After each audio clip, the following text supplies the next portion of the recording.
Pagkatapos inanunsyo ni Bongbong Marcos sa kanyang SUNA, yung system loss, ay pumalag si Boss Pangilinan, yung may-ari ng yung chairman ng Meralco.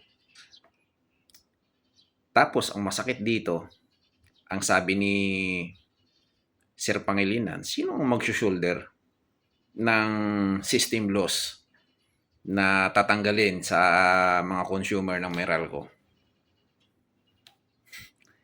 Hindi talaga kasi muna kinonsulta ng administrasyon yung mga negosyante dito sa Pilipinas. Ang masakit kasi doon, nangako at sinabi. Kumbaga, dinrawing mo sa papel, pagkatapos ay nilagay mo sa tubig, nalusaw. Ang saklap, di ba? Kaya doon sa mga loyalista, tanga na lang talaga yung maniniwala kay Marcos. Sa totoo lang. Ang dami niyang pinaniniwala sa kanyang mga sinasabi sa SUNA. Halos sabihin niya lahat na natupad na.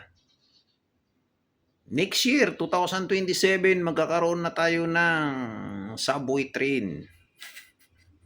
Yung train na dumadaan sa ilalim ng lupa. Magkakaroon tayo ng murang bigas, 20 kilo. Nasaan? Pupunta ka pa daw ng Kadiwa Store para doon ka bumili. Tapos amoy amag, amoy ipis naman. Alam nyo, kung para talaga sa mahirap yung bigas, hindi mo kailangan dalhin doon sa Kadiwa Store. Bakit may Kadiwa Store? Isang malaking kalukuhan yan.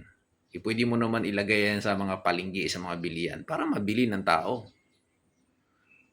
20 kilo per 20 per kilo ang bigas, ang problema limitado naman, hanggang 2 kilo lang ang mabibili mo, 5 kilo. At take note mga kababayan, kahapon, naglabas ng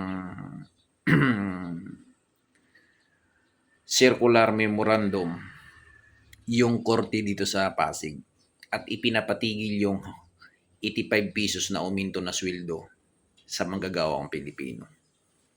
Walang magawa ngayon yung duli, kundi ay sumunod doon sa korte. Ngayon ang nangyari, tigil mo na. Huwag na muna kayong umasa. Doon sa mga loyalista, huwag na muna kayong umasa. Wala. Budol nga ni. Oo.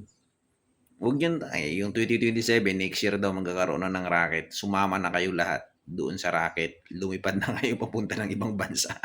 Kasi yun ang plano ni Marcos, ni BBM. Pagkatapos ng kanyang termino, sasakay siya ng racket papunta ng ibang bansa. Tulad ng ginawa ng kanyang tatay noon, ganun din yun. Di ba nagtago doon? Nung mapapatalsik dito sa Pilipinas, alam niya nung mapatalsik siya rito, nagtago. Papunta ng ibang bansa hanggat sa doon na lang namatay. At pag uwi dito ng ilang taon ay nagmamakawan ay libing sa bayani. Sa libingan ng mga bayani. Ang problema kasi, nalibing sa libingan ng bayani, yung kanyang tatay, nung panahon ni President Rua Rodrigo Duterte. Ngayon, wala ang utang na loob. Binigyan ng magandang libing. Pero nung panahon ni Aquino, hindi may palibing-libing yun Dahil nga suga pa sa pera, suga pa sa yaman, sa nakaw. Tapos Duterte pa ngayon ang minasama niya. Yan talaga yung ugali ng Pilipino na may pagka-traidor.